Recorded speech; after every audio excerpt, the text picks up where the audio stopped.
नमस्कार, final bulletin में आपका स्वागत है। मैं हूं प्रबुद्ध चौहान। सबसे पहले बात करेंगे महाराष्ट्र की। महाराष्ट्र विधानसभा का शीतकालीन सत्र आज से नागपुर में शुरू हो गया। इस सत्र में लोकपाल कानून की तर्ज पर राज्य सरकार सदन में लोकायुक्त पेश करेगी। लोकायुक्त कानून के दायरे में मुख्यमंत्री और मंत्रियों को भी रखा जाएगा। भ्रष्टाचार विरोधी अधिनियम को लोकायुक्त कानून में शामिल किया गया है। गौरतलब है कि सामाजिक कार्यकर्ता अन्ना हजारे ने लोकायुक्त कानून की मांग पर आंदोलन की चेतावनी दी थी। ठाकरे सरकार को चेतावनी देते हुए अन्ना हजारे ने कानून नहीं बनाने पर इस्तीफे तक की मांग कर डाली थी। अन्ना हजारे की अध्यक्षता में गठित पैनल की सिफारिशों को एकनाथ शिंदे सरकार ने मान लिया है। शीतकालीन सत्र में 11 विधेयक पेश किए जाएंगे, इसकी संभावना है। उप मुख्यमंत्री देवेंद्र फडणवीस लोकायुक्त कानून के बारे में उन्होंने दावा किया है कि किसी को भी दुरुपयोग करने का अवसर नहीं मिलेगा। उन्होंने कहा कि लोकायुक्त कानून के मसौदे को हमने स्वतंत्र रूप से तैयार किया है। और यहाँ के किसान जिनको अभी पीक बीमा कंपनी वाले आज जो अधिवेशन शीतकालीन सत्र चालू हुआ, कर्नाटक के बारे में आपका क्या कहना है? देखो, कर्नाटक में जो सरकार है, जो केंद्र में सरकार है, उन्हीं की सरकार कर्नाटक में है, उन्हीं की सरकार अब महाराष्ट्र में भी आई है। तो ये मिला जुला खेल मुझे लगता है। हम चाहते हैं कि ये पूरा सेशन 3 हफ्तों तक चले और यहाँ के किसान जिनको अभी पीक बीमा कंपनी वाले जो अन्याय उन पे कर रहे हैं, अभी किसानों को ये सरकार कुछ नहीं दे पा रही। और एजुकेशन का प्रॉब्लम सबसे बड़ा है। 20 से कम जहाँ संख्या हो स्टूडेंट की या विद्यार्थियों की, वो सब मराठी स्कूलें गवर्नमेंट बंद कर रही है। तो ये मुझे लगता है कि ये पॉइंट जो है ये महत्वपूर्ण मसले हैं जो इस अधिवेशन में आना चाहिए। आज का पहला दिन तो था जो आप कहते हैं, मुझे तो नहीं लगा। आपने कहा कि बहुत ही धमाका हुआ वगैरह, ऐसा कुछ हुआ नहीं। हो रहा है, उसके बारे में आपकी राय? उसके बारे में अभी सभागृह में ये विषय आया और माननीय मुख्यमंत्री जी इसके ऊपर जवाब दिया और उन्होंने बोला कि जो भी कार्यवाही महाराष्ट्र शासन की तरफ से करना है वो कर रहे हैं और वो सतत संपर्क में है। तो वहाँ के जो लोग हैं उनके संपर्क में है। बात चल रहा है सीमा का, उसके बारे में क्या चर्चा हुई या चर्चा हुई? जिस तरह से कर्नाटक सरकार के मुख्यमंत्री वक्तव्य करते हैं और उनके एक्शन भी ऐसे है कि जो मराठी लोगों के आगे चल रहे हैं, हम सब ने निषेध किया। आज जो एक वहाँ रैली होने वाला था महाराष्ट्र एकता समिति का, उसका कर्नाटक गवर्नमेंट रोक रही, यहाँ के जो जा रहे हैं, तो उसके बारे में कुछ आप कहेंगे सर? वो तो ठीक नहीं है। आप हमारे साथ कांग्रेस के ठाकरे साहब हैं, हम उनसे कुछ पूछेंगे कि महाराष्ट्र में जो आज सत्र सदन चालू हुआ है उसमें हम कर्नाटक का मुद्दा पूछेंगे। क्या हुआ, कुछ हाउस में बात हुई या नहीं? मेरे ख्याल से उसके ऊपर चर्चा हुई है। चर्चा होने के बाद मुख्यमंत्री साहब भी बोले हैं। आज महाराष्ट्र के विधानसभा नागपुर विधानसभा सत्र चालू हुआ। पहले ही दिन हंगामेदार सत्र रहा। क्या होता है और क्या क्या फैसला होता है? के न्यूज़ के लिए चंद्रभान मौर्य, कैमरामैन राजेंद्र पाठक के साथ। खबर दिल्ली से। फर्जी आईपीएस बनकर लोगों के साथ ठगी की वारदात को अंजाम देने वाले एक शातिर जालसाज को साइबर पुलिस ने धर दबोचा है। आरोपी अपने आप को 2020 के बैच का आईपीएस अफसर बताता है। आरोपी ज़्यादातर महिलाओं को अपना निशाना बनाता था। दरअसल बाहरी दिल्ली पुलिस के डीसीपी हरेंद्र कुमार ने जानकारी देते हुए बताया कि बीते दिनों दिल्ली के मंगोलपुरी स्थित संजय गांधी अस्पताल में एक महिला डॉक्टर से दोस्ती कर उसने अपनी मां की बीमारी का हवाला देते हुए 25,000 रुपये मांगे। बाद में जब महिला डॉक्टर ने अपने पैसे वापस मांगे तो उसने डॉक्टर को जवाब देना बंद कर दिया, जिसके बाद महिला डॉक्टर ने इसकी शिकायत साइबर पुलिस को की। शिकायत के आधार पर जब पुलिस ने जांच पड़ताल शुरू की तब जाकर आरोपी की वास्तविकता का खुलासा हुआ। बारी जिला के साइबर सेल ने बड़ी कामयाबी हासिल करते हुए एक फर्जी आईपीएस अधिकारी को गिरफ्तार किया जो भोली भाली महिलाओं से ठगी करता था, जिसके बारे में ज़्यादा जानकारी देने के लिए इस वक्त हमारे साथ मौजूद हैं बारी जिला के डीसीपी हरेंद्र कुमार जी। उनसे जानेंगे इस बारे में। सर नमस्कार। सर क्या मामला है सर? हमारे पीएस साइबर में संजय गांधी हॉस्पिटल की एक महिला डॉक्टर ने कंप्लेंट की थी कि सोशल मीडिया पे उनकी दोस्ती एक शख्स से हुई थी जिसने अपनी मां के इलाज के लिए उनसे 25,000 रुपये मांगे थे और बाद में वो वापस नहीं कर रहा था। इस कंप्लेंट के बाद हमने अपनी तहकीकात शुरू की और जो सोशल प्रोफाइल था इंस्टाग्राम, ट्विटर या फेसबुक पे, उसके थ्रू और जो मोबाइल नंबर्स और कॉन्टैक्ट डिटेल्स और लॉगिन आईडीज़ थे उनके बेसिस पे हमने जब पता किया तो पाया कि ये एक फर्जी व्यक्ति है जिसने प्रोफाइल अपनी गलत बना रखी है और उसके बेसिस पे ये लोगों को, खासकर महिलाओं को चीट कर रहा है। अभी तक इस तरह की 50 कंप्लेंट्स हमारे नॉलेज में आई हैं और करीब 15 लाख रुपए जो ट्रांसफ़र किए गए हैं इसके अकाउंट में, वो हम तहकीकात के अंदर देख रहे हैं। सर, इसकी कोई प्रीवियस इन्वॉल्वमेंट? एक केस इसके खिलाफ ग्वालियर में दर्ज है और कंप्लेंट्स अगर दिल्ली, यूपी या एमपी में है तो उसके बारे में मालूम कर रहे हैं। तो आपने सुना कि जो महिलाओं से ठगी करने के मामले में आईपीएस अधिकारी को गिरफ्तार किया गया है। फिलहाल वो भारी जिला पुलिस की हिरासत में है और कार्रवाई जारी है। कैमरामैन सचिन के साथ मैं भारत भूषण, के news India. Gurdaspur BSF sector में आज चंदू बटाला में दोबारा पाकिस्तानी ड्रोन देखा गया, जिसे 26 राउंड फायर करके रोका गया और 6 रोशनी करने वाले बम चलाए गए। उसके बाद रात को 10:48 पर कासोवाल इलाके में 51 बॉर्डर पिलर के पास इस ड्रोन को देखा गया, जिस पर 72 राउंड फायर किए गए और 4 रोशनी वाले बम चलाए गए, जिसके चलते ड्रोन वापस चला गया।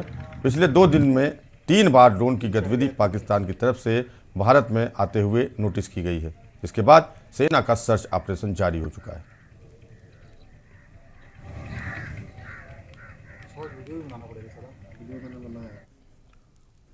खबर अमृतसर से है। सिख नेता भाई जगदीश सिंह जींदा ने अकील श्री अकाल तख्त साहिब के जत्थेदार सिंह साहिब ज्ञानी हरप्रीत सिंह से मुलाकात की। माननीय सर्वोच्च न्यायालय द्वारा एक अलग सिख गुरुद्वारा प्रबंधन समिति के पक्ष में फैसला दिए जाने के बाद से हरियाणा सिख गुरुद्वारा प्रबंधक कमेटी में चल रहे संघर्ष के बीच एस झींडा ने जहां श्री अकाल तख्त साहिब के जत्थेदार से मार्गदर्शक की भूमिका निभाने की अपील की, तो वहीं झींडा ने हरियाणा सिख गुरुद्वारा प्रबंधक कमेटी को प्रधानमंत्री के लिफाफे से हटाने का विरोध किया। सिख कौम के चौथे तख्त श्री दमदमा साहिब में जत्थेदार अकाल तख्त साहिब से मुलाकात के बाद जगदीश सिंह झींडा ने कहा कि उन्होंने करीब 22 साल पहले हरियाणा में सिखों की खातिर अलग गुरुद्वारा प्रबंधक कमेटी के लिए लड़ाई शुरू की थी, लेकिन अब जब कोर्ट का फैसला हमारे पक्ष में आया है तो ऐसे नेताओं को गुरुद्वारा प्रबंधक कमेटी की कमान सौंपने की कोशिश की जा रही है।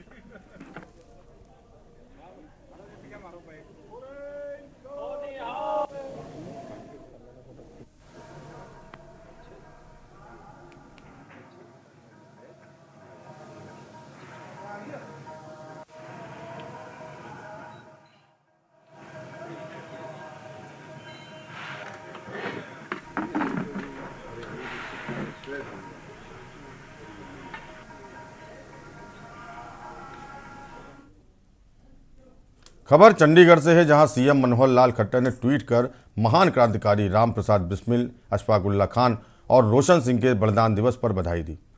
सीएम ने लिखा, मां भारती की स्वतंत्रता के लिए अपने प्राणों की आहुति देने वाले मां भारती के वीर सपूत तथा महान क्रांतिकारी रामप्रसाद बिस्मिल, अशफाक उल्ला खान और रोशन सिंह को बलिदान दिवस पर नमन किया।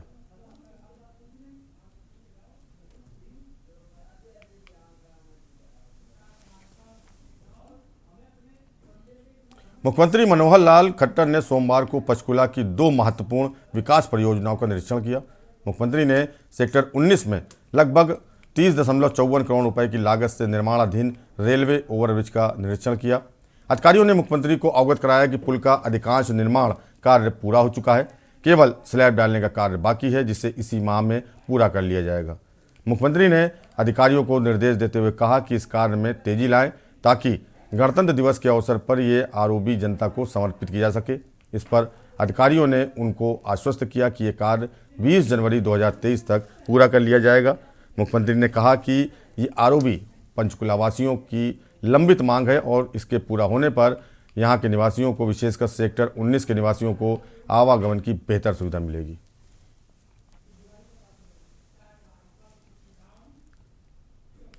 गुरुग्राम में MBS मॉल के पास राष्ट्रीय राजमार्ग पर सांसद दीपेंद्र हुड्डा और प्रदेश अध्यक्ष उदय भान की मौजूदगी में प्रदेश प्रभारी शक्ति सिंह गोहिल ने भारत जोड़ो यात्रा के प्रचार वाहनों को हरी झंडी दिखाकर रवाना किया।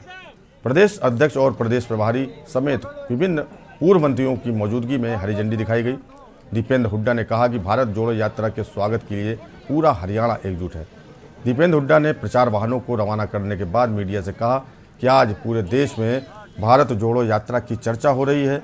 21 दिसंबर को यह यात्रा हरियाणा में प्रवेश कर रही है। हरियाणा के लोग इस यात्रा का स्वागत करने के लिए लाखों की संख्या में एकजुट होकर मेवात पहुंच रहे हैं। दीपेंद्र हुड्डा ने कहा कि भारत जोड़ो यात्रा को लेकर कार्यकर्ताओं में जोश देखते ही बन रहा है।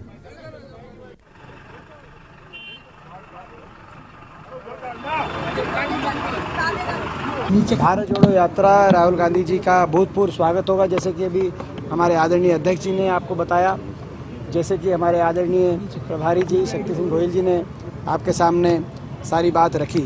राहुल जी के प्रति लोगों का विश्वास इस यात्रा के माध्यम से दिन प्रतिदिन बढ़ा है, उसका आपको एक परिचय हरियाणा देगा। और उसके साथ साथ हरियाणा में जो बीजेपी जेजेपी की सरकार है उससे भी जनता त्रस्त है। बिहार के छपरा में जहरीली शराब से मौत के बाद पूरा राजनीतिक माहौल गर्म है। सदन से सड़क तक पीड़ित परिवार को मुआवजे देने को लेकर विपक्ष मांग कर रही है। वहीं बीजेपी इस हादसे से शिकार हुए 200 से अधिक लोगों की मौत का दावा कर रही है, तो वहीं दूसरी ओर मद्य निषेध विभाग के मंत्री सुनील कुमार ये दावा कर रहे हैं कि शराबकांड में मृतकों की संख्या केवल 38 ही है। इस बात की जानकारी मद्य निषेध मंत्री ने एक प्रेस कॉन्फ्रेंस के जरिए दी। उन्होंने बताया कि शराबकांड का सही आंकड़ा 38 है, बीजेपी द्वारा फिगर छुपाने का आरोप निराधार है। उन्होंने बताया कि अब तक 2 थाना प्रभारी सहित 4 चौकीदार निलंबित किए जा चुके हैं, 2 पर FIR है। अब तक जो साक्ष्य मिले हैं उन पर कार्रवाई होगी। उन्होंने आगे जहरीली शराब से देश भर में हुए मौत का भी आंकड़ा सामने रखा। वहाँ से पदाधिकारी से एक्साइज के पुलिस के ऑफिशियल फिगर है, हमारी जो बातें हुई हैं वहाँ से पदाधिकारी से एक्साइज के पुलिस के डिस्ट्रिक्ट एडमिनिस्ट्रेशन के, वो ऑफिशियल फिगर 38 है। अगर किसी को कोई संशय है या किसी के बारे में कोई अगर रिपोर्ट है तो आप अलग से उसके बारे में प्रतिवेदन दें। रिस्पॉन्सिबिलिटी से नहीं हट रहा। और जो भी कार्रवाई है, सक्षम कार्रवाई, ये तो है कि अगर कोई घटना घटी तो मैदान छोड़ के आदमी भाग जाए, और दूसरा रेस्पॉन्स होना चाहिए कि आप जो भी समस्याएं हैं या चैलेंजेस हैं उसको हेड ऑन मीट करिए। तो हम विश्वास करते हैं कि हमारी सरकार, हमारा प्रशासन, पुलिस या एक्साइज जो भी चैलेंजेस हैं उसको हम लोग हेड ऑन मीट। खबर पटना से है, जहां पुलिस को एक बड़ी सफलता हाथ लगी है। स्वर्ण आभूषण के थोक कारोबारी रंजन कुमार से बाकरगंज में बीते 19 नवंबर को हुए 10 लाख की लूट के मामले में पीर बहोर थाने की पुलिस ने 4 अपराधियों को गिरफ्तार कर लिया है। पीर बोहर थाने की पुलिस ने इस मामले में जक्कनपुर के रामनगर रोड नंबर 3 के अभिषेक, कंकड़बाग के नवरत्नपुर से अमन कुमार और पीर बोहर थाना क्षेत्र के गौरव कुमार और जितेंद्र को गिरफ्तार किया है। आपको बता दें कि मिली जानकारी के मुताबिक गौरव रंजन कुमार का पुराना स्टाफ है। कुछ दिन पहले गौरव को उन्होंने नौकरी से निकाल दिया था, जिसके कारण गौरव ने अपने साथियों के साथ मिलकर लूट की साजिश रची।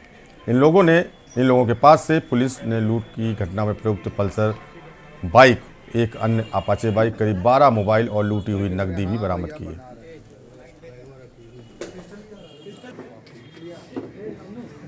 आज हम लोगों ने जो संवाददाता सम्मेलन आयोजित किया है, पटना पुलिस को 2 मेजर सफलता मिली है। पहली सफलता पीरबोहर थाना क्षेत्र के साथ संबंधित है। 19 नवंबर 2022 को रात्रि तकरीबन 9:30 बजे एक बाकरगंज के थोक आभूषणों के विक्रेता हैं रंजन कुमार, जब वो अपना दुकान बंद करके अपने घर की तरफ जा रहे थे, उनका घर वहाँ से महज 200 मीटर की दूरी पर है, तो रास्ते में 2 बाइक सवार तकरीबन 5 अपराधियों के द्वारा उनका जो कैश था, उसमें कोई ज्वेलरी नहीं था, जो पूरे दिन की उनकी कमाई थी खुदरा से, उसको उन्होंने लूटा था। और सबसे आश्चर्य की बात यह है कि उन्होंने उसको काफ़ी भयभीत भी किया था उनको, जिसके कारण 2 दिनों तक उन्होंने कहीं पर भी आवेदन नहीं दिया था। तो 21 तारीख को जब इस बात का पता चला तो उनसे संपर्क किया गया और फिर उनको विश्वास में लिया गया, तो उन्होंने आवेदन दिया और 2 दिनों के बाद इस कांड को दर्ज करवाया। तब तक इस कांड में हमारे पास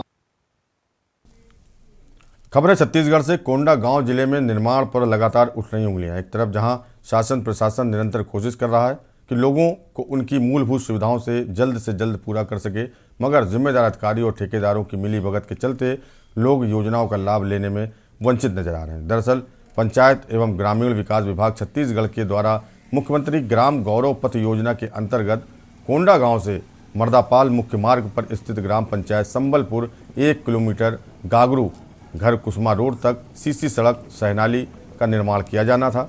साथ ही जिम्मेदार विभाग द्वारा उनके कार्यों को दर्शाने हेतु मुख्यमंत्री गौरव पथ योजना का बोर्ड भी लगाया गया है। तय तारीख के बाद भी काम खत्म होना तो दूर, शुरू भी नहीं हो सका है।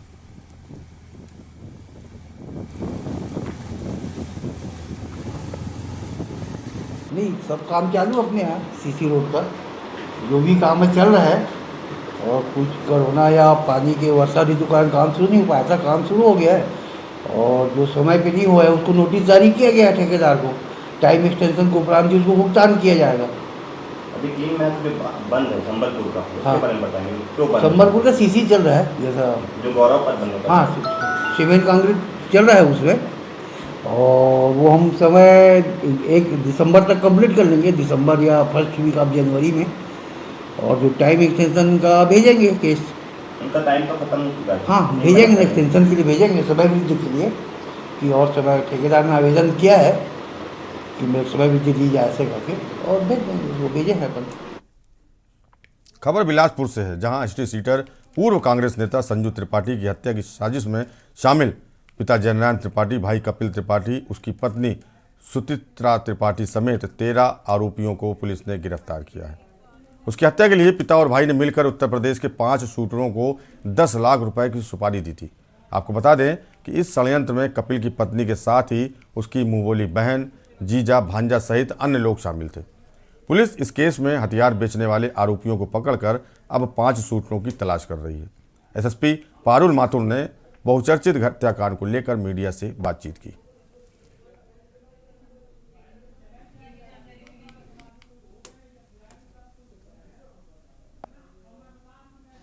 50 से अधिक संदेहियों से इस पूरे प्रकरण में पूछताछ हुई है और उनके माध्यम से हम लोगों ने इस पूरे जो कॉम्प्लिकेटेड जो ये केस था इसको पूरी तरह से सॉल्व करने में सफलता प्राप्त हुई है। इसमें उत्तर प्रदेश पुलिस और दिल्ली पुलिस का भी विशेष सहयोग प्राप्त हुआ है, जिनसे लगातार कोऑर्डिनेशन हो रहा था, क्योंकि ये सारे आरोपी नेपाल की तरफ भागने की फिराक में थे और एक बार ये लोग नेपाल अगर क्रॉस ओवर हो जाते तो हमारे लिए ये चैलेंज बहुत बढ़ जाता। तो इन सभी के सहयोग से हम ये सब गिरफ्तारियाँ करने में सफलता प्राप्त हुई है। खबर उत्तराखंड से हरिद्वार में श्री गुरु गोविंद सिंह प्रकाश पर्व के उपलक्ष्य में धर्मनगरी हरिद्वार में श्री पंचायती अखाड़ा निर्मल के अध्यक्ष श्री महंत ज्ञानदेव सिंह महाराज के संयोजन में नगर कीर्तन यात्रा निकाली गई। ग्राम शेरपुर खादर से कनखल स्थित निर्मल विरक्त कटिया डेरा कार सेवा तक नगर कीर्तन में बड़ी संख्या में श्रद्धालु भक्त शामिल हुए। नगर कीर्तन यात्रा का जगह जगह श्रद्धालुओं ने पुष्प वर्षा कर स्वागत किया। नगर कीर्तन यात्रा में सिख समुदाय के युवकों ने लाठी, तलवारबाजी, चक्र घुमाकर प्राचीन युद्ध कला को भी प्रदर्शित किया।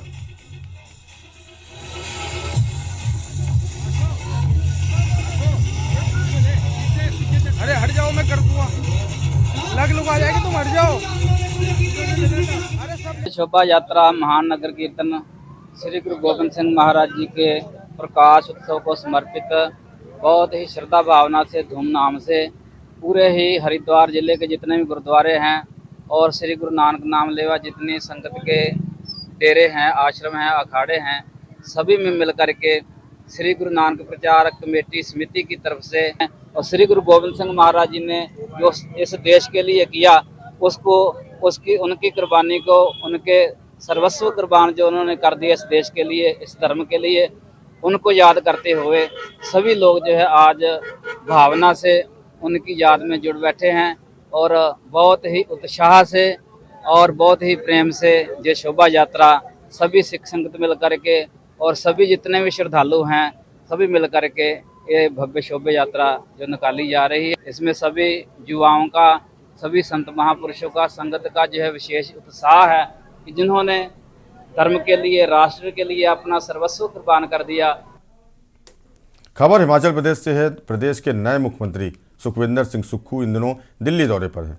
उनके कार्यक्रमों में प्रधानमंत्री मोदी से मुलाकात का कार्यक्रम भी शामिल था, जिससे पहले कोविड-19 टेस्ट में सुक्खू पॉजिटिव पाए गए, जिसके बाद उन्हें अब 3 दिन तक हिमाचल सदन में क्वारंटीन रहना होगा। सुखविंदर सिंह सुक्खू पिछले कुछ दिनों से दिल्ली दौरे पर हैं और इस दौरान उन्होंने कांग्रेस आलाकमान से मुलाकात की और विभिन्न कार्यक्रमों में शामिल हुए।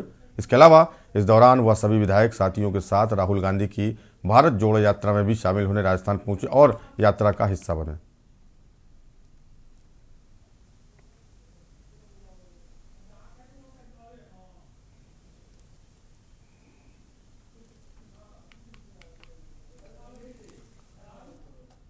रतलाम जिले के अलोट थाना क्षेत्र में एक महिला को उसके पति और ससुराल वालों ने पेड़ से बांधकर बुरी तरह पीटा। लोगों की सूचना पर पहुंची पुलिस ने रस्सी खोलकर महिला को छुड़ाया। महिला बुरी तरह से घायल है। महिला का इलाज सिविल हॉस्पिटल में कराया जा रहा है। रतलाम रेफर किया गया। इस समय कुछ समय पहले महिला अपने पति को छोड़कर प्रेमी के साथ रहने लगी थी।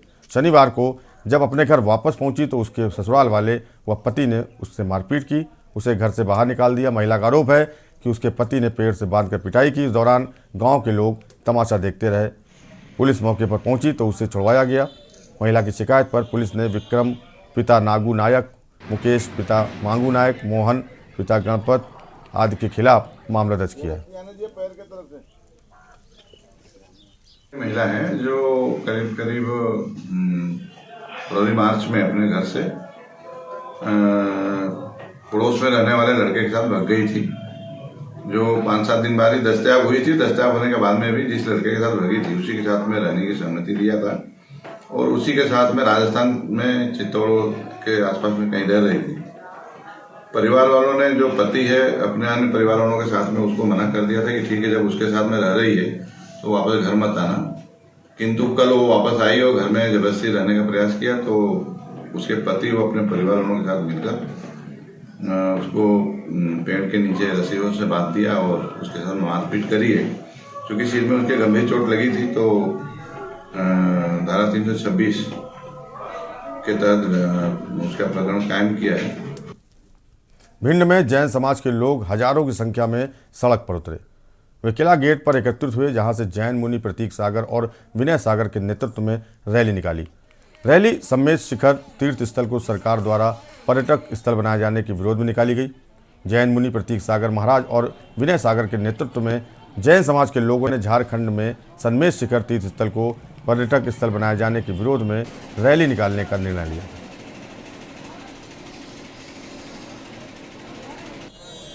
क्योंकि 4 लोगों के लिए जो है यहाँ पर ज्ञापन पत्र तैयार किया गया है, जिसमें मांग की गई है जैन परंपरा का शाश्वत तीर्थ, जहां से अनादिकाल से 24 तीर्थंकर निर्वाण को प्राप्त करते आए हैं, उस पवित्र तीर्थ सम्मेद शिखर जी को झारखंड सरकार द्वारा उसे पर्यटक स्थल घोषित किया गया है, उसे पवित्र तीर्थ घोषित करने की मांग करते हैं।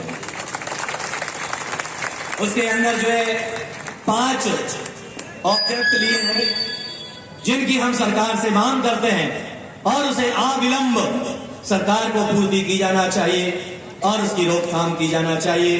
पार्श्वनाथ पर्वत राज को वन्य जीव अरण्य पर्यावरण पर्यटन के लिए घोषित इको सेंसिटिव जोन के अंतर्गत जोन मास्टर प्लान व पर्यटन मास्टर प्लान पर्यटन धार्मिक पर्यटन सूची से बाहर किया जाए, क्योंकि उसे जो है उससे बाहर किया जाए।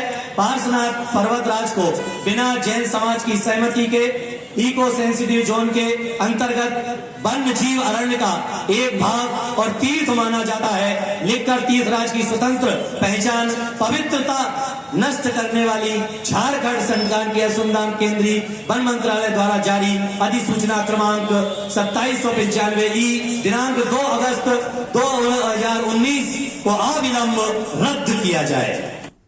और फाइनल फिलहाल इतना ही। बाकी खबरों को देखते रहिए न्यूज़ इंडिया और मुझे दीजिए इजाजत। नमस्कार।